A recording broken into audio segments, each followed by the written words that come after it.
Hola a todos, muy buenos días, bienvenidos a serenitymarkets.com, su web de información financiera en tiempo real de referencia. Les habla José Luis Cárpatos y esta es nuestra tradicional cita de cada sábado con el vídeo con las 4 claves de la semana que ahora termina. Clave técnica, clave macroeconómica, clave de fontanería de mercados y clave de varios. Empezamos a grabar hoy sábado 25 de febrero a las 8:53. Hoy con sueño otra vez y no por los de arriba. Los de arriba ayer tuvieron otra ración de partido de béisbol porque se pusieron a media mañana a hacer gimnasia. Creo que estaban corriendo por el salón. Bueno, no se puede imaginar, se nos caía el techo abajo. Entonces un poquito de debate de béisbol, inmediatamente comprendieron y vamos bien, esta noche se ha dormido bien. Pero no ha sido por eso, la culpa de que tenga sueño la tiene Carlitos Alcaraz, que con ese torneo de Río de Janeiro, que empiezan todos los partidos a las 11 de la noche, pues me tiene en vela, me acuesto a las tantas al final. Pero ahí lo tenemos, parece que ha vuelto después de la lesión bastante bien, ha ganado el torneo anterior, el de Buenos Aires, y está en semifinales ya, en este de Río de Janeiro. A ver si Carlitos poco a poco pues vuelve, tras esa lesión tan larga, pues a darnos muchas alegrías tenísticas. Qué bonito es el tenis. Además, hablando de tenis, me estoy viendo también, la estaba viendo ayer hasta que empezó el partido de Carlitos y la paré. Terminaré de verla hoy, pero me está gustando mucho una película de HBO que se llama El método Williams, sobre la vida de las famosísimas tenistas Serena Williams y Venus Williams. La verdad es que está la película bastante bien. Y bueno, ya no tengo Netflix, como ya les dije, soy uno de los enfadados con los cambios de política de Netflix, más los rollos infumables que meten. Es que no puede ser, o sea, con tal de meter relleno, es que prácticamente el 70% de lo que hay en Netflix es insoportable. Son bodrios auténticos. Ya al final, antes de darme de baja, eliminaba cualquier producción que no fuera norteamericana para ahorrarme bodrios. Algunas españolas sí que veía, pero es que hay unos rollos polacos, de no sé dónde, turcos, los rollos estos turcos, eso es infumable, no lo soporto más, ¿eh? Ahí sí que he tenido ya que hablar seriamente con mi señora. No aguanto más rollos turcos. Ahora ha estado muy de moda, pero qué malos son y qué baja calidad que tienen, que no lo aguanto más. Entonces casi todo lo que había en Netflix, vi una película que ponía la bolsa de valores, digo, ostras, digo, igual esta está interesante. Y estaba rodada, no sé si era en Kuwait o no sé dónde. En fin, que HBO está bastante bien. De hecho, esta semana además, que he tenido un poquillo más de tiempo, me he puesto al día de todos los capítulos de Last of Us, el último de nosotros. Me está gustando muchísimo. Veo muchas críticas por ahí, que si esto, que si lo otro. Pero bueno, ya saben que yo soy muy amante del género zombie. Y a mí esta me está encantando, ¿eh? Me parece muy buena, sin exagerar con los zombies, porque no hay series de los zombies que te pasas toda la serie viendo tripas. Esta no. Los zombies, de hecho, hay capítulos en los que no sale ni uno. Pero está muy bien hecha y me gusta cómo recrea ese ambiente post-apocalíptico con diferentes historias sueltas. Voy ya por el 6 y me está gustando mucho, ¿eh? Para los amantes de ciencia ficción, su género zombie que no se pase mucho está bastante bien. Y luego estoy empezando a ver otra serie de las buenas, que es Sucesión. Está muy bien la serie. Lo único que tiene es un lenguaje soez un poco exagerado.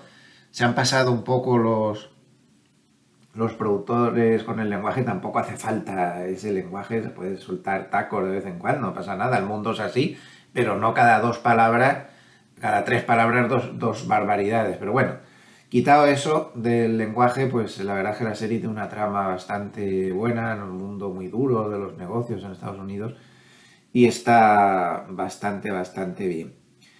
Así que, bueno, pues ahí estamos, poniéndonos al día de series y ahora este fin de semana, tenis y fútbol, que es la mejor manera de descansar. Y mañana por la mañana a leerme todos los periódicos en papel que pueda. Estoy harto de ordenadores harto. Me encanta los domingos por la mañana mi lectura de periódicos en papel, que me tiro tranquilamente como 2 o 3 horas leyendo periódicos en papel entre semana. No me da tiempo, entre otras cosas, porque es que el kiosco más cercano lo tengo lejísimo y hay que andar mucho.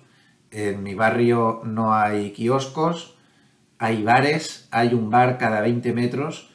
La calle paralela a la que vivo yo tiene 6 bares en la misma calle, no es una calle muy grande, es una calle bastante pequeña, 6 bares. No sé, creo que tenemos que dar una revisión, ¿no? A la manía que tenemos de abrir un bar en cada esquina, entre otras cosas porque está muy saturado el tema y no sé, la posibilidad de ganar dinero con eso me parece baja.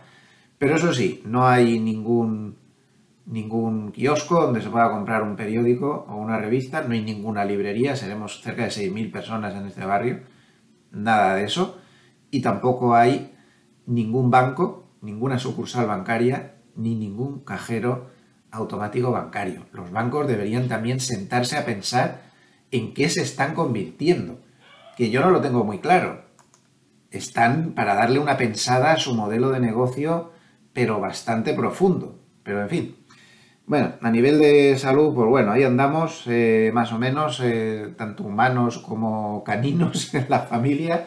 Ahí vamos tirando. Y antes de empezar, pues recordarles que al margen de estos vídeos, que les vuelvo a recordar que si les gusta, que se suscriban al canal, nos viene muy bien. Tenemos poquitos suscriptores porque, pues no sé por qué, porque veo por ahí pues otros canales que son de la misma temática y tal, y es que tienen una barbaridad. O somos muy malos, o soy muy malo yo haciendo los vídeos, o no sé, pero si no se han suscrito les animo a que se suscriban, a ver si por lo menos esa diferencia tan grande que tenemos con otros canales se puede cerrar. Me interesa mucho que se suscriban si no se han suscrito aún, y por supuesto los likes siempre viene bien porque te posicionan mucho con el algoritmo de YouTube, que es el que te va buscando por ahí. Bueno, pues ya saben que al margen de todo esto, estoy también durante la semana en Serenity Markets. Ahí se está dando, con un equipo que se ha reforzado, se ha ampliado, pues se está dando información todos los días desde las 8 de la mañana hasta las 10 de la noche. Yo personalmente me ocupo de todo el primer turno, desde las 7:30, 8 menos cuarto de la mañana o así, hasta que ya abren los mercados, y luego desde las 6 de la noche hasta las 10 de la noche, y también estoy pues casi todo el día echando un ojo por aquí y por allá, poniendo alguna cosa, más los vídeos, en fin, que tienen una información de bastante calidad en tiempo real de cualquier cosa que pueda pasar y por qué pasa en serenitymarkets.com. Y también recordarles que si marcan gloversiasicaf.com, con Gloversia con V, gloversiasicaf.com, pues ahí tienen todos los datos de Gloversia, que es la EAFI de la que soy director de inversiones desde hace bastantes años, las 2 SICAFs que asesoro personalmente, y también recordar que tenemos un sistema especial basado en opciones, concretamente, exclusivamente en opciones para inversores profesionales, solo profesionales, es decir, que el MiFID les haya reconocido como profesionales. Muy interesante, muy interesante, lo dejo ahí. Para cualquier reseña, diríjanse a gloversiasicaf.com. Bueno, pues si les parece, vamos a empezar con el análisis de la semana. Una semana muy torcida, muy mala semana, la peor semana en el S&P 500 y en el Nasdaq desde el mes de diciembre. Vuelven los problemas, vuelve la correlación negativa, vuelve todo cae. Miren qué pantalla ayer de cierre, todo cae, menos el petróleo que le dio por subir al final y el euro contra el yen. Todo lo demás abajo, bonos, bolsa, materias primas, todo cayendo a la vez. Y esto pues hace daño, hace daño, y hay que sudar tinta china para poder luchar en un mercado así con estos fenómenos de compresión de la correlación, como se llama esto, donde todo se correlaciona en la misma dirección. En la semana pues muy mal, el S&P 500 menos 2,7%, el Nasdaq menos 3,3%, insisto que peor semana desde diciembre, y el Dow Jones peor semana desde el mes de septiembre. El Dow Jones ha sido peor, ha bajado un 3%, no había caído tanto hasta ahora.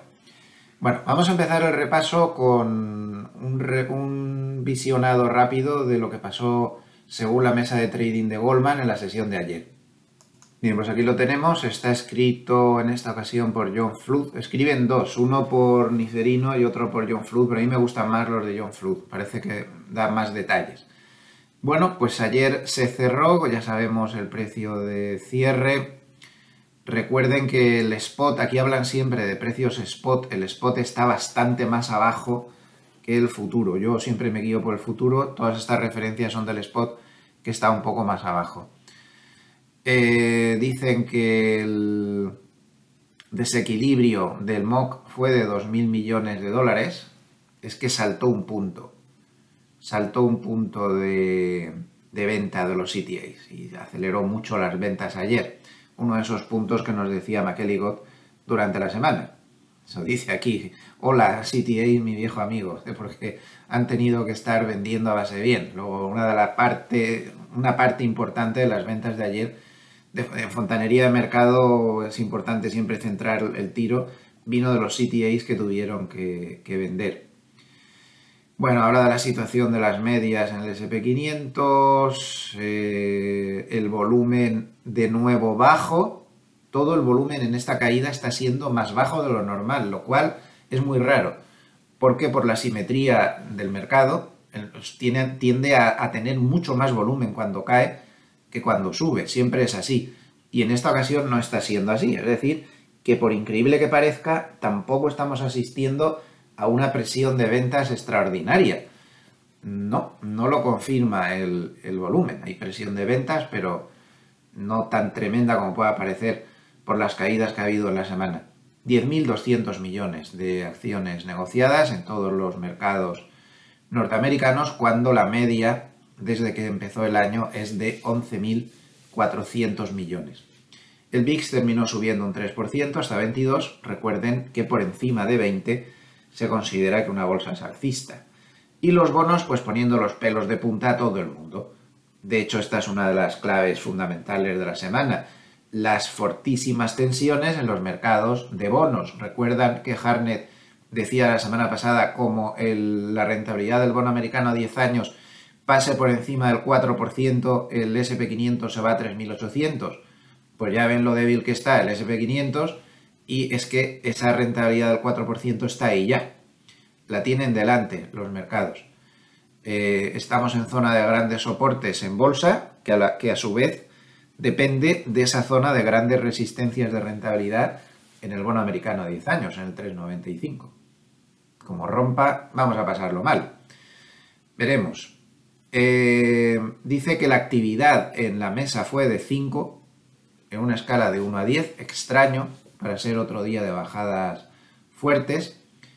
Y comentan ya más específicamente de fontanería de mercado que los hedge funds y los fondos solo largos fueron compradores ayer de energía ante determinadas noticias corporativas. Dice que la inflación, evidentemente, el PCE que se publicó ayer muy por encima de lo esperado, y recuerden que esta es la medida favorita de inflación de la Reserva Federal, pues esto causó mucho daño. Lo deja aquí bastante claro. Algunos movimientos puede que insospechados que revela aquí la mesa de trading de Goldman es que durante la semana se compró por parte de las manos fuertes bastante tecnología de la información. Lo podemos ver aquí en este gráfico, es la línea negra, la tecnología de la información. En cambio, como pueden ver, se vendió mucho sector financiero, que es la línea roja. Toda la semana se caracterizó por compras en tecnología de la información contra ventas en el sector financiero. Aquí lo tienen puesto, donde se abrieron cortos a base de bien, el sector financiero. Interesante. Dice que los hedge funds estuvieron también comprando tecnología de la información y vendiendo sector financiero por séptima semana consecutiva. Esto no es que sea una cosa solo de esta semana, también se ve claramente en el gráfico, sino que es una tendencia ya desde que comenzó prácticamente el año. Ese giro que están haciendo es muy interesante, ¿eh? que estén vendiendo sector financiero y comprando tecnología. A mí me parece un movimiento, salvo que se me esté escapando algo, un poco a la contra de la lógica de lo que está pasando. Porque si tú compras tecnología y vendes sector financiero, realmente estás apostando a que los tipos se van a moderar, no a que se van a tensar, que es lo que parece, que es lo que está descontando todo el mercado. Movimiento subterráneo bastante curioso. Bastante curioso. Además, en los percentiles en los que se están moviendo tanto las compras como las ventas, son movimientos muy anómalos. Me parece interesante como mínimo tenerlo en cuenta. Eso sí, muy a tener en cuenta que dentro de las compras de tecnología que se están haciendo por parte de los hedge funds, unas compras que mucha gente no las está detectando, hay una clara preferencia por la gran tecnología con calidad y beneficios contra la tecnología más pequeña o la tecnología que no tiene beneficios. O sea, están comprando tecnología pero de calidad, nada de chuzos de punta, como en otras ocasiones. Bien, visto este paper de Goldman, vamos a ver otro. Vamos a ver otro que nos va a dar muchas pistas de lo que está pasando en mercado en este momento. Para los que sigan la web y también en los vídeos, en ambos sitios comenté los movimientos extraños que estamos viendo últimamente a base de muchos bandazos en el mercado. Si hay algo que caracteriza al mercado actual, no es tanto que tenga una dirección, tiene una dirección bajista desde que chocó con el 4200, pero tampoco se puede hablar de una catástrofe ni de nada de todo eso. Si algo caracteriza a este mercado, no es eso, es esto otro. Si ponemos un gráfico de 5 minutos del SP500, bueno, esto puede que sea demasiado, vamos a ponerlo de 1 hora. Si algo está caracterizando a este mercado es el número brutal de bandazos que estamos dando en lo que va de febrero. Durante la primera quincena de febrero, lo único que tuvimos fueron bandazos brutales. Abajo, arriba, abajo, arriba, abajo. Dentro de esto, abajo, arriba, abajo, increíble. Abajo, arriba, abajo, arriba, abajo, arriba, abajo, arriba. Estos bandazos muy normales no son. A cierto punto, pues hay momentos en los que hay bandazos, pero los bandazos están siendo más exagerados que nunca. Abajo, arriba, arriba, abajo, todo brutal. Todo brutal. Bueno, pues especialmente este bandazo de aquí fue el que nos confirmó este del jueves. Fíjense que pasa en muy poco tiempo de 4.033 a 3.974 para luego volver a recuperarlo. Este bandazo de aquí nos da la pista buena de lo que está pasando en el mercado. Y de hecho lo reconoce Goldman en este paper. La clave, como vamos a ver ahora, está en las famosas opciones ODTE. ODTE. Aquí hay una traducción un poco borde, que no es esa la traducción correcta. La traducción correcta de ODTE viene de las siglas 0 days, o sea, 0 days to expiration. Por eso se llama 0DTE, 0DTE, es decir, 0 días para la expiración o para el vencimiento, ¿no? Esta traducción ya digo que es una traducción un poco borde. Bueno, pues ahí está la clave un poco, porque se están tendiendo a hacer grandes movimientos en ese tipo de opciones, opciones que vencen en el mismo día. Podríamos pensar que la mano fuerte se le ha ido la cabeza porque esta es una estrategia, la de vender opciones que vencen en el mismo día, es una estrategia a la que el famoso Nassim Taleb califica como estrategias de ruina garantizada, porque son estrategias, eso de vender opciones que van a vencer en el mismo día, son estrategias que ganas poco cuando ganas, pero ganas casi siempre. Con una estrategia así de vender opciones más o menos bien pensado en el día del vencimiento, puedes tener un porcentaje de aciertos extraordinario. Pero el problema está en que cuando te sale mal te destrozan. Un par que te salgan mal seguidas en plan serio, que te hagan daño de verdad, se te van a llevar los beneficios de muchísimo más tiempo y te vas a perder hasta la cuenta. Este tipo de estrategias son muy peligrosas. Tampoco es que se les haya ido la cabeza a la mano fuerte, algunos sí lo hace, pero lo hace de una manera más complicada. Monta estrategias múltiples, moviéndose muy deprisa, ellos tienen muy poca comisión y lo pueden hacer, crean spreads complejos de cara al vencimiento, se protegen de las pérdidas ilimitadas que te podría causar el que te limites a vender call o put así a pecho descubierto, pero la reflexión va mucho más allá.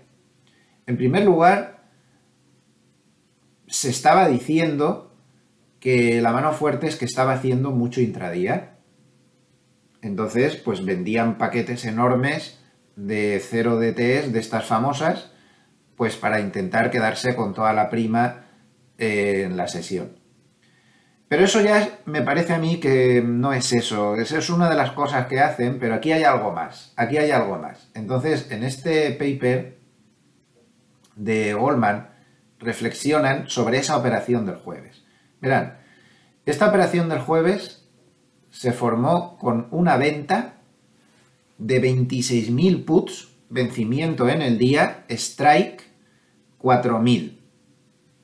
26.000 puts, vencimiento en el día, strike 4.000 del spot. Este bloque, cuando se vende, evidentemente es tan grande, de hecho en Goldman dice que puede que sea el bloque más grande que habían visto en toda su vida. Comprar esos 26.000 puts en vencimiento del mismo día. Vender, perdón. 26.000 puts en el mismo día, ¿no?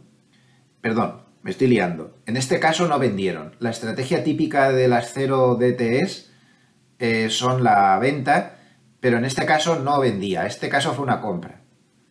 La mayoría de las estrategias que hacen en estas 0 DTS es vender para quedarse con la prima, con determinados strikes que no sean peligrosos y tal, y que se puedan quedar con la prima. Pero también hacen muchas operaciones las manos fuertes en 0 DTS, y de ahí viene la reflexión que vamos a hacer ahora, que no son ventas, que son compras. Entonces eso ya no cuadra tanto, ¿verdad?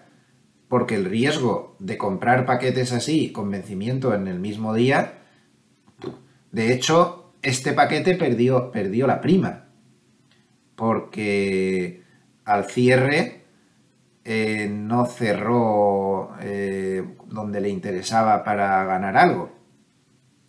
Entonces vamos a reflexionar. Alguien compra 26.000 puts, de repente, vencimiento el mismo día. El mercado estaba... No, aquí sí que vamos a entrar en el gráfico de 5 minutos para poder explicar lo que está pasando.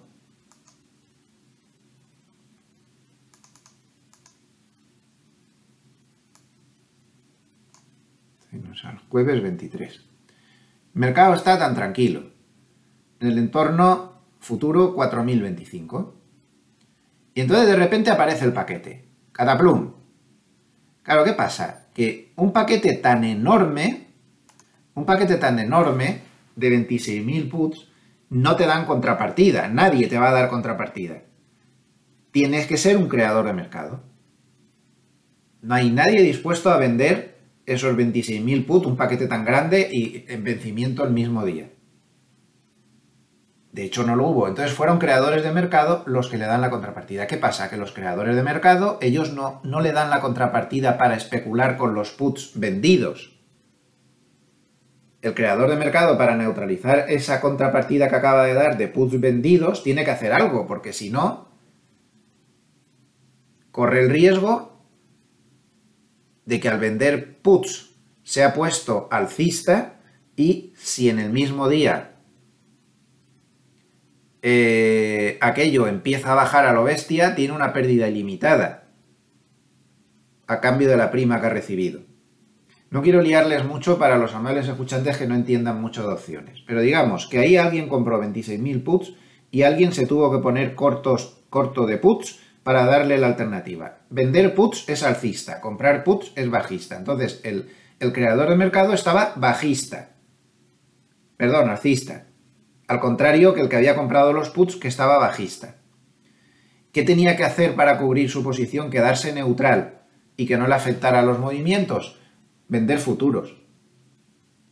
Tuvo que vender futuros del SP500. Además, los puts estaban, ahora que veo, no estaban en el spot. Los puts estaban comprados sobre el futuro del mini SP500. Es decir, que cuando este es el futuro del mini SP500, cuando esta mano fuerte compra los 26.000 puts, más o menos el SP500 estaba, el futuro del SP500 estaba a 4.023. Esta era una apuesta a que podía bajar mucho y ganar mucho en el mismo día. Todo lo que fuera cerrar, como así pasó, por encima del strike 4.000, pues ustedes mismos, si tú compras el derecho a vender a 4.000 y te cierra el día en 4.016, pues has perdido toda la prima, que es lo que le pasó. Y de ahí todas las deducciones. Ahora verán de por qué hacen estas cosas. Puede parecer que estén haciendo mucho intradía, pero lo que pasó el jueves nos revela que no es eso. No es eso. Que también habrá quien lo haga para eso. Puedes comprar este paquete y cerrarte por aquí. Eso a muchos lo harán. Pero aquí hay algo más. Aparte de esa operativa intradía frenética que están haciendo las manos fuertes. Vamos a seguir. Bien, entonces, este desplome viene porque tú compras los puts, el creador de mercado vende los puts para darte contrapartida y el creador de mercado dice, ostras, me he quedado muy alcista por una fortuna, exactamente por unos nominales de 5.200 millones de dólares de nominal. Estás en una posición alcista que tú no quieres estarla, tú te has limitado a dar la contrapartida. Entonces, para cubrirte, vendes 5.200 millones de dólares en nominales de futuros. Eso es lo que hizo el creador de mercado para cubrirse. Claro, miren lo que pasó al vender tantos futuros de golpe para cubrirse. Se llevó el mercado abajo.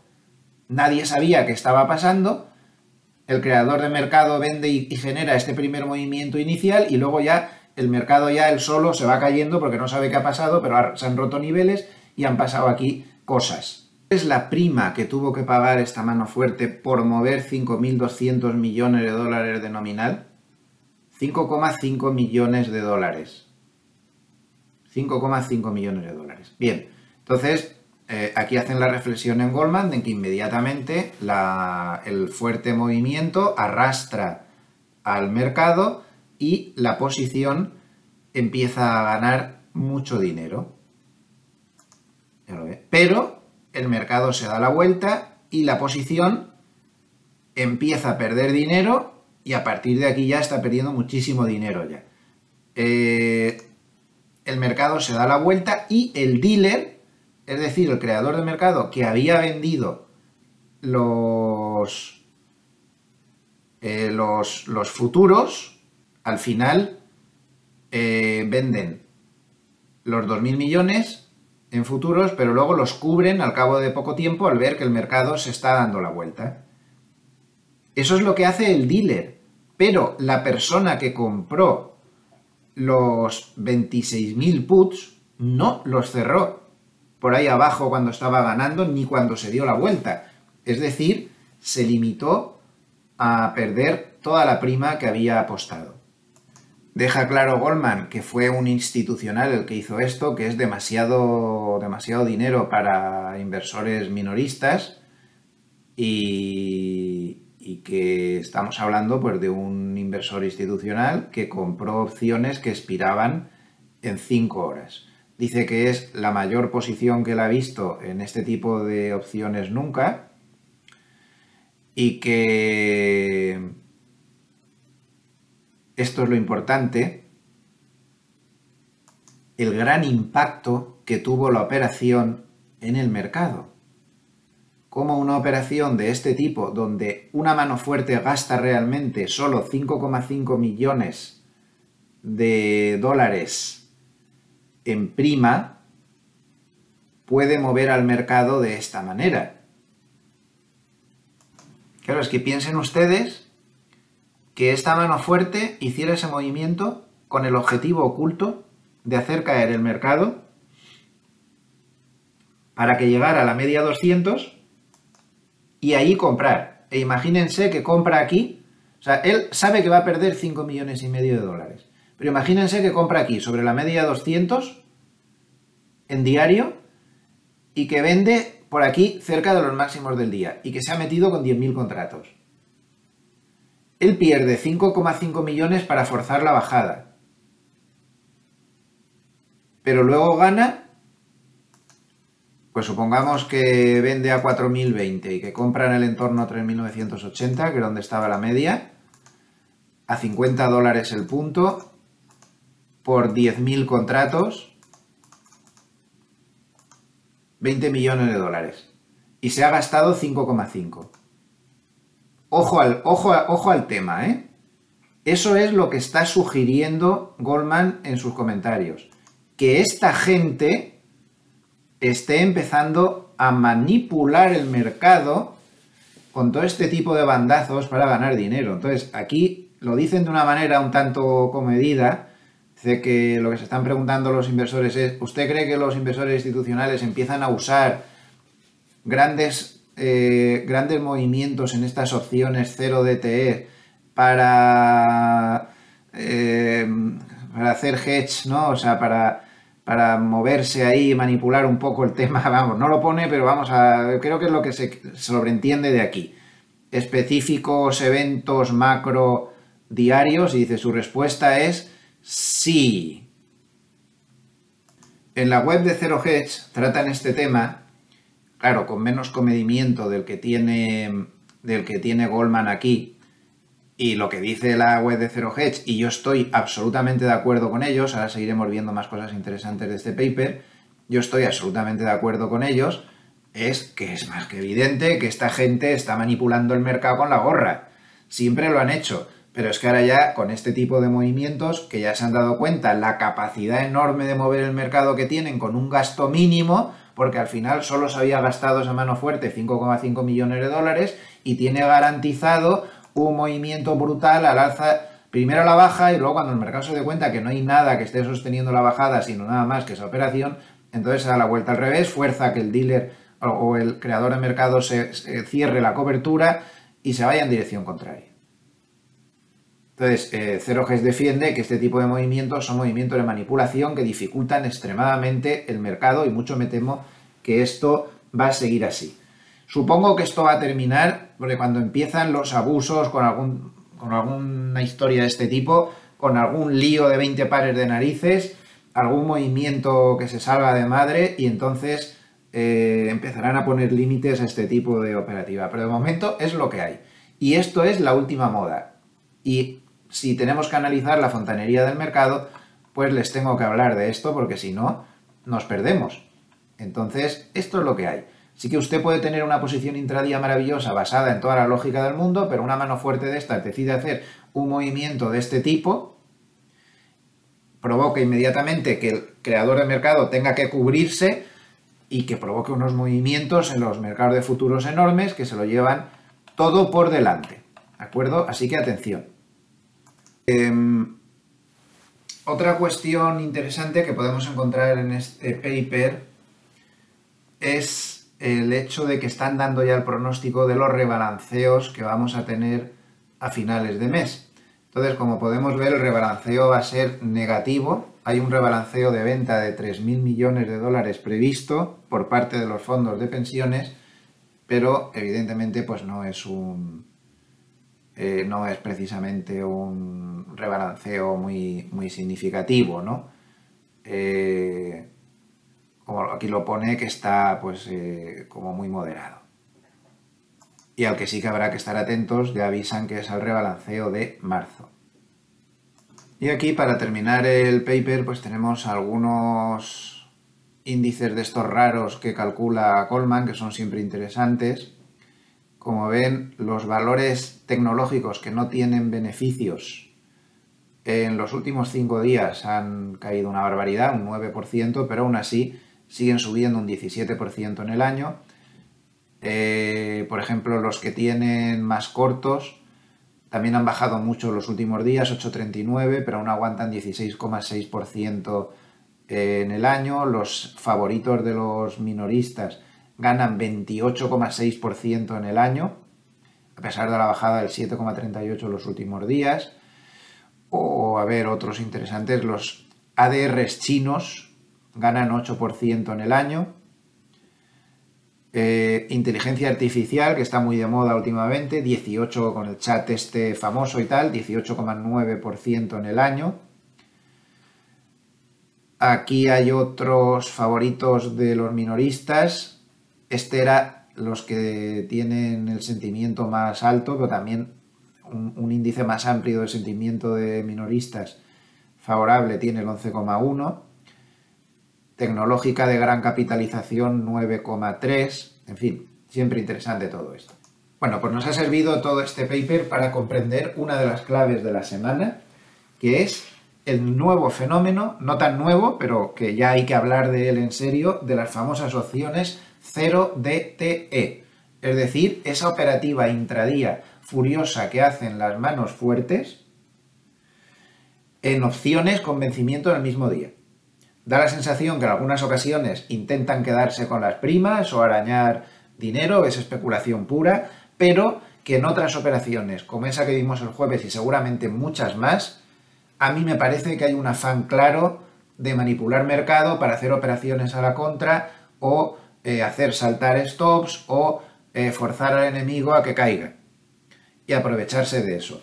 Y esto solo quiere decir una cosa, que vamos a tener la mayor imprevisibilidad de los últimos tiempos en la operativa intradía. Cuidado, podemos tener bandazos repentinos en cualquier dirección simplemente porque una mano fuerte pues está tomando posiciones fuertes, sea con el ánimo que sea, en este mercado de las opciones 0DTE, que están tan de moda. Es absolutamente imprescindible que lo sepamos y que estemos ahí, comprendiendo un poco las cosas, nada más. Solo era mi objetivo que supieran que eso existe y que eso está provocando mucha volatilidad y mucho bandazo. Una de las claves de esta semana también ha sido el hecho de que Nvidia, dentro del sector de semiconductores, de acciones de semiconductores, haya tenido unos resultados excelentes y hayamos tenido pues, un movimiento positivo por parte del valor tras los resultados. Aquí lo tenemos, el valor salió disparado, casi un 14% el día que publicó resultados, y ya ayer pues corrigió un poco, pero la buena pinta que tiene ha llevado a subir la capitalización de Nvidia y ya está detrás de Tesla en cuanto a los grandes de capitalización del mercado. Y esto ha favorecido mucho al sector de semiconductores. Como podemos ver en este gráfico de Reuters, donde la línea azul está el S&P 500 en lo que va de año y la línea naranja es el sector de semiconductores de Filadelfia. Como podemos ver, los semiconductores están subiendo mucho más que el S&P 500. Están teniendo una mejora notable y este factor de los resultados de Nvidia pues les ha ayudado. La clave más importante de esta semana pues ha venido por el lado macroeconómico y no puede ser otra que el gran deterioro que están sufriendo los bonos y el gran deterioro que están sufriendo las expectativas de subidas de tipos de interés. Los datos macros siguen saliendo persistentemente altos. Durante la semana volvimos a tener unos PMIs tanto en Europa como en Estados Unidos muy subidos de tono. Y además ayer rematamos la faena con el PCE subyacente, que es la medida de inflación más seguida por la Reserva Federal en Estados Unidos, muy por encima de lo esperado. Entonces, la gran situación negativa que tiene ahora mismo el mercado es que ya duda de toda esa narrativa de economía ricitos de oro que se estaba hablando hasta ahora. Eso ya no parece tan posible, esa economía ricitos de oro. La inflación está cada vez más tensa y esto puede llevar a la Reserva Federal a que se le vaya la mano con las subidas de tipos de interés y provoque un desastre y provoque una recesión bastante profunda. Para quien les quiera escuchar, los bonos hablan alto y claro. Aquí tienen el spread entre los bonos americanos de 2 y 10 años. Como podemos ver, la curva de tipos está invertida. Esta semana ha profundizado más aún en la inversión. Estamos casi ya prácticamente con 100 puntos básicos invertida y no se había visto nada igual desde los años 80. Ni parecido, ni parecido. Todas las inversiones de las curvas de tipos anunciaron recesiones, pero eran inversiones modestas. Entonces, el mensaje de los bonos es muy claro. Lo que viene es una recesión muy profunda. ¿Qué pasó en estos años 80 con estas inversiones tan profundas? Pues no solo hubo una recesión, sino que hubo una doble recesión. Primero hubo una y al poco tiempo una segunda. Y todo vino avisado por esta inversión tan profunda de las curvas de tipos. Y ahora pues volvemos ahí. Entonces se sigue con esa narrativa que yo creo que ya hay que considerar un poco de absurda, de que no va a haber aterrizaje, de que no sé qué, que no sé cuántas, y todas estas cosas. O muy suave, ¿por dónde está el aterrizaje muy suave? Miren el Producto Interior Bruto de Alemania por cambiar de continente. Esto no tiene mucha pinta de no aterrizaje. Al final ayer se revisó el dato de Producto Interior Bruto alemán y dio menos 0,4% intertrimestral, que ya no es tan flojo. Otro como estas y lo van a dar en recesión técnica a Alemania. Y miren qué panorama en los últimos 5 trimestres. Miren qué panorama. Y eso que hemos tenido la lotería de que el invierno ha sido menos frío de lo normal. Esto ha provocado que la crisis energética se frene un poco y demás. Pero aún así no levantamos cabeza. Es que tenemos un problema, tanto en Estados Unidos como en Europa. La Reserva Federal está cometiendo, bajo mi modestísimo modo de ver, que no soy yo quien, que no soy nadie para criticar a la Reserva Federal, pero es que no sé, que me parece evidente. Me parece evidente que la Reserva Federal está analizando los datos al segundo. Toma el dato de empleo del 1 de febrero, la Reserva Federal y todo el colectivo de analistas. Y ala, esto es catastrófico, no se modera la economía, vamos a subir los tipos al 14%, o al 25%, o al 32%, porque no se modera la economía porque el dato de empleo de febrero salió muy alto. Pero vamos a ver, para empezar, el dato de empleo va con mucho retraso, siempre va con mucho retraso, es un indicador que no tiene otra característica más importante que el retraso, es el último que mejora cuando la economía está mejorando y es el último que empeora cuando la economía está empeorando. El último. Y ya lo hemos demostrado con un montón de gráficos. Entonces, ya de por sí, todas las medidas que se toman de subidas de tipos está demostrado científicamente que tardan como mínimo 6 meses en verse reflejadas en la economía, o sea, sus efectos verse reflejados en la economía tardan como mínimo 6 meses. ¿Cómo que no aterrizaje y que no nada? Lo que pasa es que no le estamos dando tiempo. Dale un poco más de tiempo y verás tú si hay aterrizaje o no. Y tiene toda la pinta, nos estamos montando unas películas. Eso sí, problema que la inflación sigue pegajosa. Eso sí que es cierto, la inflación sigue pegajosa. Y eso que tiene muchas ayuditas. Por ejemplo, miren cómo terminó esta semana el indicador que mide el coste de un container desde el puerto de Shanghái hasta el puerto de Los Ángeles. 2024 dólares cada container, desde los 12.000 y pico que llegó a tener en el pico de todo esto. Miren también el gas natural en Estados Unidos, la bajadita. Estos son buenas ayudas para la inflación. Pero sigue pegajosa. ¿Cuántas veces no lo habremos dicho? Que se estaba volviendo a equivocar la Reserva Federal. Hemos estado jugando con los efectos interanuales. Los efectos interanuales, ese efecto matemático, que eso es suerte, no es realidad. La inflación no estaba bajando las interanuales, la velocidad de crecimiento comparado con el mismo mes del año anterior, eso sí.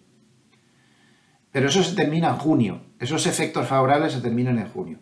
Pero bueno, tampoco es ni exageradamente alta, pero tampoco es tan baja como se podía pensar. Está siendo pegajosa. Y lo que está provocando es que los mercados estén en los últimos días de una manera muy notable subiendo sus perspectivas de hasta dónde van a llegar los tipos de interés. Aquí hay una tabla muy interesante, esto lo publicó Nick Timiraos del Wall Street Journal ayer. Fíjense la probabilidad que se le daba. Esto es la tasa terminal de la Reserva Federal, hasta un 6,25 y desde un 3,75. Hace un mes, hace una semana y ahora. Bueno, hace un mes aún se daba un 15% de posibilidades de que la tasa terminal quedara en 4,25. Ahora 0. Hace un mes aún se le daba un 31% de posibilidades, nada menos, en que la tasa terminal fuera el 4,5. Hace un mes. Ahora 0. Y un 32% de que fuera 4,75 la tasa terminal. Ahora 0,8, o no, prácticamente 0. Qué cambio, ¿no? ¿Dónde está ahora todo el mundo? Pues ahora todo el mundo está apostando, un 38% apuesta al 5,5, cuando había 0 posibilidades de que llegara al 5,5 hace un mes. Y hay un 21% que apuesta a un 5,75, cuando había 0 posibilidades de esto hace un mes. Aquí lo vemos reflejado también. El histograma gris, pues era las diferentes posibilidades que se le daban. En este caso no es la tasa terminal, en este caso es cómo estarían los tipos a finales del 2023. La parte gris es lo que se pronosticaba hace un mes, y sin embargo miren cómo se ha desplazado todo. Las líneas, las barritas azules es cómo se considera ahora, y las naranjas es lo que dice la Reserva Federal. Entonces, miren cómo las barritas azules se han desplazado hacia la derecha, ya todo el mundo está descontando tipos de interés más altos. Y claro, esto ha llevado a los bonos a una caída monumental. Ya estamos otra vez como en el 2022. Ya estamos otra vez igual. Creíamos que las cosas estaban claras con esa tasa terminal en el 5%. Nos hemos equivocado, la tasa terminal va a estar mucho más alta y tenemos una especie de repetición en miniatura del 2022 de nuevo, con los bonos y la bolsa volviéndose a desplomar a la vez. Ambas cosas, sobre todo los bonos. Aquí estaría la rentabilidad del 4% más o menos, estos niveles de cotización, donde está la zona de soportes, ya por ahí debajo. Al final, ninguna recuperación, no se ha consolidado la recuperación de los bonos, por cierto, chocando contra la media de 200, qué importante es ese nivel siempre, y ahí estamos. El principal problema, que la inflación es muy pegajosa. Y a este respecto, y mientras les explico esto, les voy a dejar aquí, para que lo vayan viendo también con tranquilidad, una interesantísima tabla donde se ve cómo lo hizo la bolsa con los diferentes presidentes de la Reserva Federal. Paul Volcker, como saben, es el que tuvo que subir los tipos de interés a lo bestia durante varios años, causando 2 recesiones para intentar controlar el asunto. Y miren cómo quedó la bolsa. Se lo dejo ahí de fondo mientras les explico lo que les quería comentar. A ver, el Erian, que como saben es profesor de la Universidad de Cambridge, y además es uno de los gestores de renta fija más famosos del mundo, coincidió en PIMCO, la gestora de renta fija más grande del mundo, con el famoso Bill Gross, y bueno, es una auténtica autoridad. Publicó un trabajo muy interesante en Project Syndicate, muy bueno, diciendo que hay 3 posibilidades sobre la inflación. La primera, y con pocas posibilidades, sería la inmaculada desaceleración, ese escenario por el cual la inflación baja sin tocar al crecimiento, que era lo que descontaba el mercado hasta hace poco tiempo. La inmaculada desaceleración, a eso solo le daba un 25% de posibilidades, ese desde luego sería el mejor escenario para los mercados. Luego había otro escenario poco probable, que era que la inflación se desmadrara otra vez. Ni les cuento lo que pasaría en los mercados si eso es así. O sea, no pegajoso, no, que volviera a subir a lo bestia otra vez, estaríamos hablando de una caída de otro 2022. Otra caída de bolsas y bonos en paralelo, simultáneamente, que nos llevarían pues muy abajo.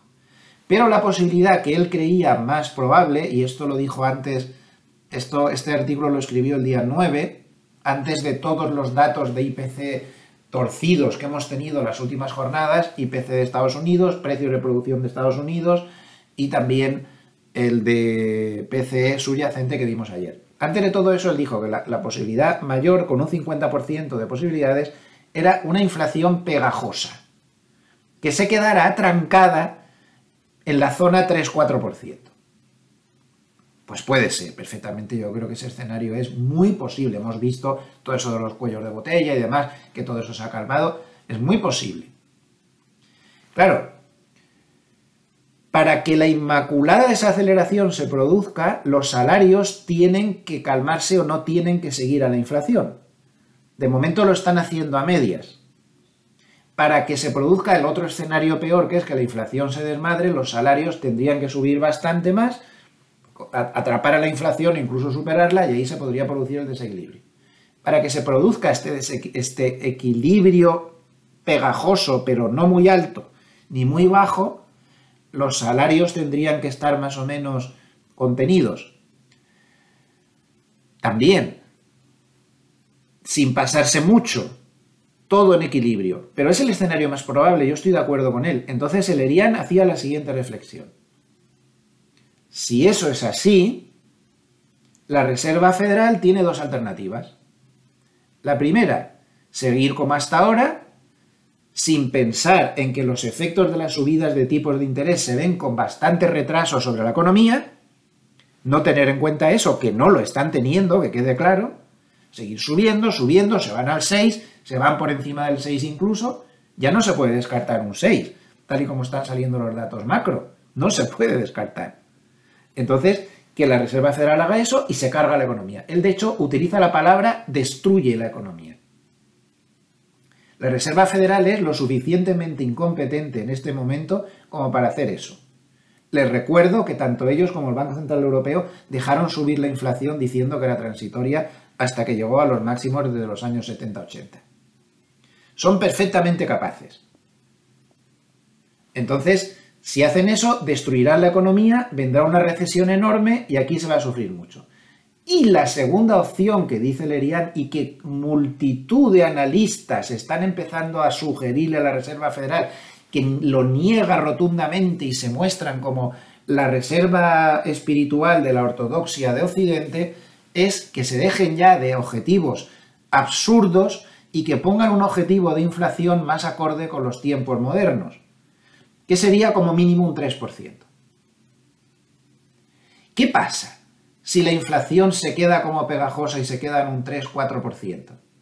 Ahí ya no profundiza Lerian las consecuencias macroeconómicas de eso, pero yo les voy a dar mi modestísima opinión. No pasa nada. No pasa nada. Los mercados con una inflación en ese nivel, 3-4, fuera de ese objetivo tan maravilloso del 2% que se ha mantenido en otra época, con otras circunstancias, no va a pasar nada. Un 3, un 3,5, un 3,75 de inflación anual durante un tiempo hasta que ya se vaya calmando poco a poco, porque no va a calmarse la inflación, porque nunca en la historia se ha calmado. ¿Qué manía conseguir con lo del 2%? En las últimas actas de la reunión de la Reserva Federal reconocían que hasta 2025 no es posible llegar al 2%, aunque luego digan lo que digan en las comparecencias. No es posible. Entonces que suban el objetivo, que sería lo más normal, y que dejen de machacar tanto a la economía con esta subida de tipos que es excesiva. En este momento es excesiva.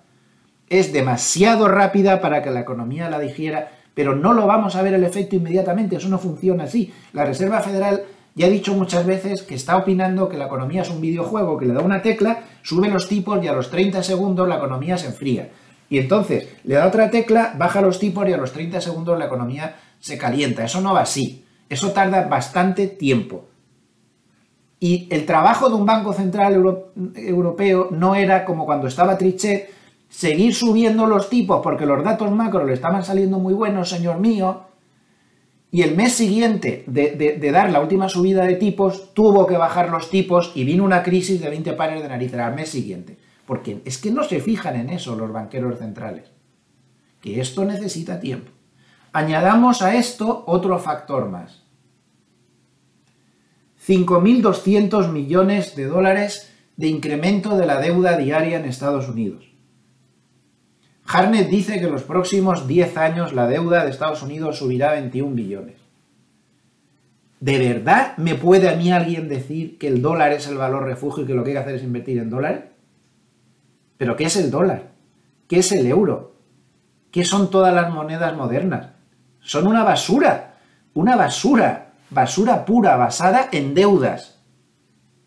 Dinero flat, dinero basado en la fe. Ya no está basado en el oro como antes, ya no está basado en algún activo real que lo respalde como antes. Ahora está basado en la fe. Pues ¿saben la fe que yo...? A ver, la palabra que define este tipo de monedas viene del latín fe, exactamente. Entonces, estas monedas valen lo que valen porque tenemos fe en unas economías podridas completamente por las deudas. Ustedes mismos. Yo no creo que sea ninguna reserva digna del largo plazo, ninguna moneda actual basado en todo esto. ¿Vale? Como si todo cae, nos vamos a la Edad Media financiera, pues aquí está todo el mundo dando patadas a seguir, como en el rugby, patadas a seguir, patadas a seguir, patadas a seguir. Pero esto ya empieza a dar un poco de miedo. Estamos apagando el fuego con gasolina. Estamos arreglándolo todo con más deudas. Estamos diciendo que estamos poniendo condiciones restrictivas para que se calme todo y los gobiernos están subvencionándolo todo. Con razón o sin ella, pero es lo que se está haciendo. Y más deuda, y más deuda, y más deuda, y más deuda. Una reflexión que les quería hacer. Y luego pasan cosas como esta. Quiebras en la eurozona, línea azul. Preocupante, ¿verdad? Quiebras en España, línea verde. Ojo a la masacre que estamos teniendo entre pymes, autónomos, los que están dando el empleo de verdad en España, mientras se demoniza gubernamentalmente al empresario, sin tener en cuenta que realmente esos grandísimos empresarios que según ellos hay que demonizar son poquísimos y que la inmensa mayoría del entramado empresarial español es el señor que tiene el kiosco ahí en la esquina que es autónomo o el señor que tiene el bar de enfrente de casa que tiene una sociedad pequeñita con un socio más y 3 empleados y el señor de la tienda de ultramarinos que tenemos enfrente que también es autónomo y tiene 2 personas contratadas. Eso es el empresariado español, que está constituido en su inmensa mayoría, en el 90 y tantos %, por pymes y autónomos. Y miren lo que está pasando. Miren lo que está pasando. Cada uno ya que haga sus propios análisis. Otra clave de la semana, bastante interesante, pues ha sido que el consenso de grandes bancos de inversión opinan que Europa ha subido tanto a principio de año que ya no tiene recorrido. Entonces lo podemos comprobar, por ejemplo, en este gráfico de Bloomberg en el que se ve cuáles son las previsiones que se hacen para finales de año sobre el DAX alemán por parte de los diferentes brokers, ¿no? Y bancos. Entonces, como ven, por ejemplo, Bank of America opina que caerá un 7,6, esto era fecha del jueves. Pues no sé, Pictet, el banco suizo, opina un menos 9,5, TFS una caída del 21,5, Unicredit prácticamente sin movimiento. Bueno, ya ven, el promedio de previsiones es que caiga un 1,9%. En suma, el consenso cree que Europa ya no tiene recorrido al alza, lo cual no quiere decir que vayan a acertar. Más bien suele pasar, ya saben, lo contrario de lo que dice el consenso, pero ha sido una de las claves muy reiterativas de la semana. Otra reflexión, y nos vamos al paper de Hartnett, que se vuelve a mojar una vez más.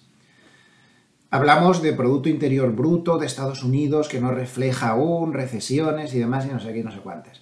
Claro. ¿Qué les parece si hacemos el ejercicio de ver el Producto Interior Bruto real? Ya saben que cada vez que se utiliza la palabra real en el mundo económico, sobre cualquier indicador, queremos decir que ese indicador se ha ajustado por inflación. Claro, si ajustamos por inflación al Producto Interior Bruto de Estados Unidos, sí tuvo una subida muy importante después del COVID, realmente muy fuerte, pero en este momento no podemos hablar precisamente de que la subida sea muy maravillosa, ¿verdad? estamos con un crecimiento pues muy bajito. Muy bien, pues nos vamos al paper de Hartnett para terminar. Antes de empezar con el paper de Hartnett, recuerden que en las claves de la semana lo que hemos visto es un mercado con una macroeconomía muy difícil, los datos están cambiando muy rápidamente la visión de las cosas, ahora lo que se cree es que la inflación puede seguir bastante pegajosa y hay muchas dudas de que la Reserva Federal no se pase de la rosca y pueda generar recesión. Se está empezando a volatilizar la famosa teoría del no aterrizaje. Los bonos siguen muy tensos y si los bonos siguen subiendo pueden complicar mucho la vida a las bolsas. Ahora cuando terminemos el paper de Hartnett veremos el análisis técnico que nos dice, o lo vamos a ver mejor ya, vamos a esperar un poco con lo de Hartnett y vemos primero el análisis técnico. El bono americano a 10 años ya saben que está a las puertas del 4%. Nivel de resistencia, si pasa eso, da la sensación de que el SP500, que está al límite, ya no tiene más capacidad de caída sin romper cosas gravemente, rompería soportes. Rompería soportes. ¿Qué tiene en este momento? Pues miren, aquí está la directriz alcista que le guía desde octubre. Ayer no la perdió por los pelos auténticos. Consiguió resistir por encima de la media de 200 por los pelos auténticos. La media de 50 ya la ha perdido. Y ayer tocó en el mínimo del día. Ahí está, no se ve muy bien la vela. Ahí está el mínimo. En el mínimo del día tocó la media de 100 que hace un poco como filtro. Además, a la altura de esta media de 100 está el retroceso de Fibonacci del 38.2% de todo este gran tramo de subida desde el mes de octubre. Entonces, son soportes muy importantes. Si esto no aguanta, es decir, como el bono suba por encima del 4, esto caerá. Siguiente estación, 3.800, con toda seguridad, no se va a parar en ningún punto intermedio, está clarísimo. Se va directo a la zona 3.780, 3.800, lo hará muy rápido además. Y si no aguanta ahí, 3.600. Romper todo esto es muy delicado. Es muy delicado. Podría darse el hecho de que en realidad, sin darnos cuenta, nos hayamos metido en un lateral muy largo entre 3.800 y 4.200, o entre 3.600 y 4.200, un lateral muy ancho, con mucho recorrido. Pues puede ser, perfectamente. De hecho, ahí estamos dando vueltas desde el mes de junio. Es muy amplio, hay mucha distancia del suelo al techo, pues prácticamente un 17%, pero también podría estar en una escala más reducida, por ejemplo, entre 3.800 y 4.200, que hay como un 10. Puede ser, que dé bandazos abajo y arriba. Tampoco se puede descartar. Pero, insisto, atención a los soportes y atención a ese 4% en los bonos. Esa es la clave. Bien, vámonos a Hartnett. Me voy al grano porque mete mucho rollo filosófico delante. Al final los flujos en la semana fueron 4.900 millones de dólares de entrada en fondos y todo esto de aquí son salidas. Salidas de muy poquito dinero del oro, salidas de cash de 3.800 millones y salida de bolsa de 7.000 millones. Y desde febrero del 2022 en que empezó la guerra, observen la reflexión que hace Hartnett, 354.000 millones de dólares han ido a cash. Bastante claro, ¿no? 40.000 millones se fueron a bolsa, salieron 135.000 millones de bonos, tremendo, y salieron 12.000 millones de dólares del oro. El oro que se suponía que iba a ser el refugio contra la inflación y contra los problemas y contra las cosas, pero al final no ha sido así. Y lo que ha tenido es mucha salida de dinero por esa correlación inversa del dólar, esa moneda que en realidad no vale nada, está basada en la fe, como el euro y como todas las demás. Interesantes. Algunos movimientos importantes. La entrada en fondos es la mayor en la entrada en fondos es importante porque ya estamos hablando de 8 semanas consecutivas de entradas La entrada en fondos en fondos de bonos con grado de inversión también es muy importante. Y sin embargo hay salidas muy fuertes de bonos de alta rentabilidad. La mayor desde junio del 2022. También salidas de deuda emergente, la mayor desde noviembre del 2022. Y salidas de bolsa de Estados Unidos. 9.000 millones de dólares ha salido de bolsa de Estados Unidos. Atención.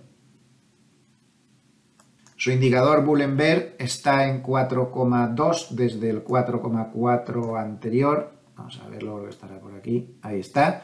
Bueno, pues sigue en la zona neutral, que no indica ni zona de compra ni zona de venta. Y este párrafito de aquí, que es el párrafo clave de estrategia, el que tengo subrayado en azul, lo vamos a traducir con el DeepL, porque es importante que no se nos escape nada en la traducción. Hartnett describe todo con frases muy cortas y a veces es difícil, se le pueden escapar ideas. Vamos a ver. Hartnett predice, y hay que escucharle mucho, porque dijo cortos en 4.200, y este buen hombre lleva 200 y pico puntos ganados con esa predicción. Y hasta yo mismo dudaba de esta última predicción, pero anda que no ha vuelto a acertar, nos ha vuelto a dar otra lección a todos. Cortos en 4.200 y miren a dónde está, por debajo de 4.000, impresionante. Así que hay que escucharle porque sigue sin fallar ni una.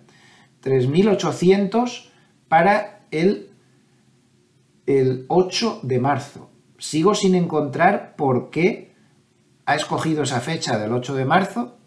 No sé si es que se publica algún dato macro ahí, no lo sé, termino de ver por qué dice eso, pero insiste una y otra vez en 3.800 para el 8 de marzo. Es decir, que él cree que en la próxima semana y también en la siguiente se perderán esos soportes y se caerá. Catalizador del endurecimiento de las condiciones financieras mundiales. Los datos de no aterrizaje de enero irán seguidos de los de no aterrizaje de febrero, publicados a principios de marzo.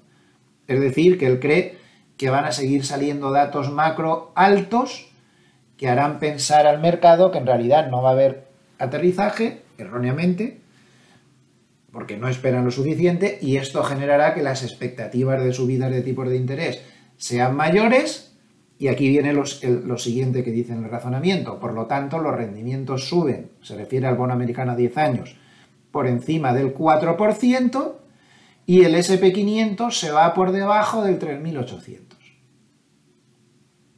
Las expectativas de tipos de los fondos federales para diciembre del 2024 eran 2,9 antes del famoso dato de empleo de primero de mes y ahora son del 3,8. Los rendimientos de los bonos alemanes a 2 están en máximos de 14 años. La guerra es inflacionista y provoca un aumento de los rendimientos de los bonos. Todo mal. Y aquí en el siguiente párrafo pues advierte de esa reflexión que les hacía yo de que estamos sentados sobre un mar de deudas y esto no va a terminar nunca bien a largo plazo. Dice que vale, que los déficits se incrementaron con la crisis del COVID, pero que ahora que ha terminado esa crisis los déficits siguen subiendo y dice que, por ejemplo, el déficit fiscal del Reino Unido del 23 sube otro 5,2% debido a los subsidios que se están haciendo por culpa de los altos precios energéticos.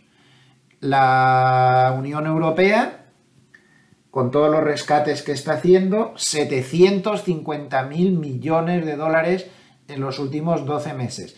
El déficit federal de Estados Unidos sube otro 6,1% del Producto Interior Bruto, mucho más de lo que se esperaba, debido al gasto que está habiendo en infraestructuras, según el plan de Biden y demás. En el máximo de la expansión del 2000. Esto es una barbaridad. Y al final, aquí sale la cifra de la que les hablaba antes. El déficit, mejor dicho, la deuda del gobierno de Estados Unidos subirá por encima de 21 billones de dólares en los próximos 10 años. Es decir, esta es la cifra que les decía, 5.200 millones más de deuda cada día en Estados Unidos. ¿De verdad nos podemos quedar tranquilos viendo esto? ¿De verdad pensamos que esto puede seguir sin ningún límite? Porque esto no tiene límite. Han intentado reducir un poco todas estas cosas, nadie lo consigue. 5.200 millones de dólares cada día, 218 millones de dólares más de deuda cada hora. Y aquí hace una reflexión final, que la voy a traducir para que no se me escape nada. Dice que la gran ironía de estos años, está mal traducido, es de estos años de la década del 2020 en adelante, inflacionista, la gran ironía será que todo este proceso inflacionista generará una recesión próxima, como ven él lo tiene muy claro, donde la Reserva Federal se va a ver obligada a recurrir al ICC para rescatar al gobierno de Estados Unidos. Y será entonces cuando comience el próximo gran mercado alcista de riesgo, o la próxima tendencia alcista secular. ¿Cuándo? ¿Qué significa ICC? ICC es control de la curva de tipos, lo mismo que está haciendo el Banco Central de Japón, que no deja, por ejemplo, que los bonos japoneses a 10 años tengan una rentabilidad mayor del 0,5%. Pues Hartnett cree que la recesión que va a venir, ya ven que lo tiene muy claro, no solo no cree en el no aterrizaje, sino que cree en una recesión muy importante, que la recesión que va a venir va a ser tan importante que obligará a la Reserva Federal a dejarse de gaitas de subidita de tipos, tendrá que ponerse a controlar la curva de tipos para que no suban más, en suma tendrá que volver a ayudar, tendrá que volver a todo, y el mercado, en cuanto se huela, incluso a cierta distancia de que la Reserva Federal va a empezar a hacer eso, ahí Hartnett cree que será cuando se inicie la gran tendencia alcista secular posterior. No lo dice, pero conociéndole como le conozco, está hablando de unos meses nada más. El mercado cree Hartnett que se va a dar cuenta de lo que hay en realidad en el segundo semestre de este año. Pues estoy bastante de acuerdo con él en esta ocasión. Ya sé que es jugar con ventaja porque este hombre se equivoca poco, pero también se equivoca como todo el mundo, pero a mí me da que esta es la realidad. Hay que ser sensatos, hay que tener sentido común. Y el sentido común nos dice que no puede seguir la economía, no puede seguir Estados Unidos generando una deuda de más de 200 millones de dólares nueva cada hora. Y los demás igual. Y en España igual. Y en Europa igual. ¿Pero a dónde vamos? Y nos vamos poniendo medallitas de lo bien que va todo. Y ¡hala! Y venga, y más deuda, y más deuda, y más gente cargada de bonos y de historias y de cosas. Lo curioso es que estoy de acuerdo también con Hartnett en que la situación es tan grave que la única solución volverá a ser esa, la de volver a ayudar y la de volver a controlar la curva de tipos y seguir con las deudas.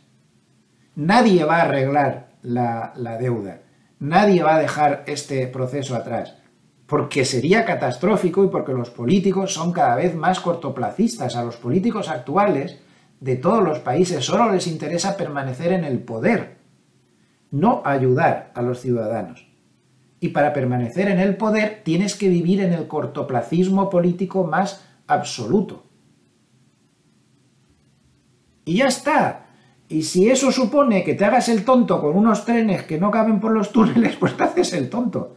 Y los que vengan después o antes, pues serán iguales que estos, porque son los mismos, hacen lo mismo que los que estaban antes. Todos los políticos, esto no es una cuestión de ideología, todo se ha polarizado mucho, todo es cuestión de ideología. Pues yo creo que no. Para mí, todos están moviéndose en la misma línea de cortoplacismo y se van a mover en la misma línea de cortoplacismo, sean de derechas, de izquierdas o de centro, en cualquier país del mundo. Ese es el problema. ¿Quién le pone el cascabel al gato? ¿Quién se lo pone?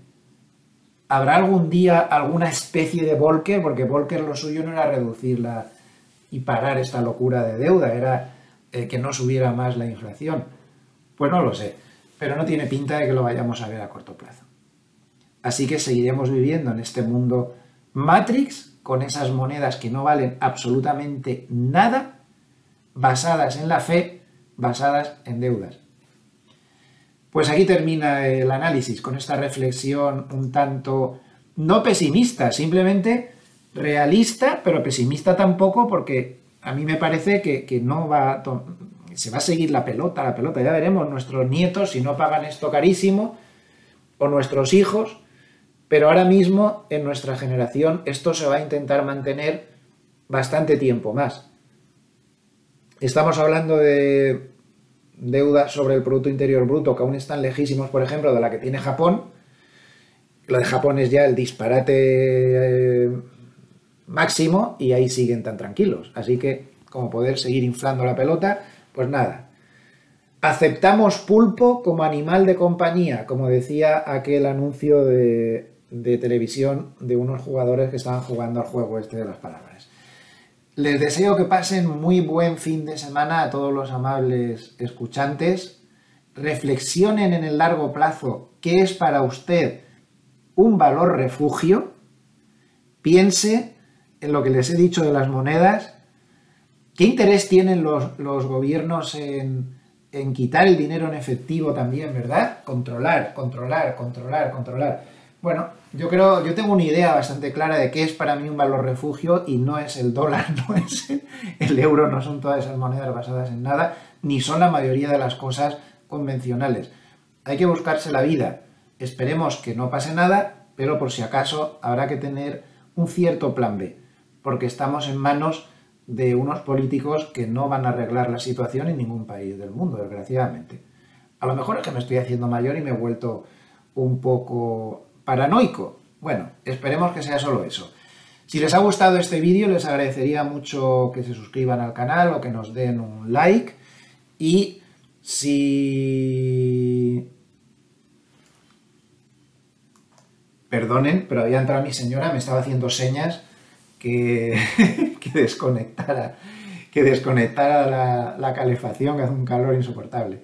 Bueno, pues eso, que si les ha gustado el vídeo ya saben, y yo me despido pues a nivel de vídeos hasta el lunes a las 8:30 para hablar de la apertura en Europa. Que pasen muy buen fin de semana y ojalá que sigan fieles a este canal y que sigamos muchos años pues hablando y reflexionando sobre todas estas cosas. Y si vienen tiempos malos, pues que seamos capaces de verlos, y si vienen tiempos buenos, pues que también nos podamos anticipar a ellos con sentido común siempre. Siempre mucho sentido común. Recuerden, no me hagan ningún caso de nada de lo que he dicho. Ustedes hagan su propio análisis, que es el único que vale. Buen fin de semana. Hasta pronto.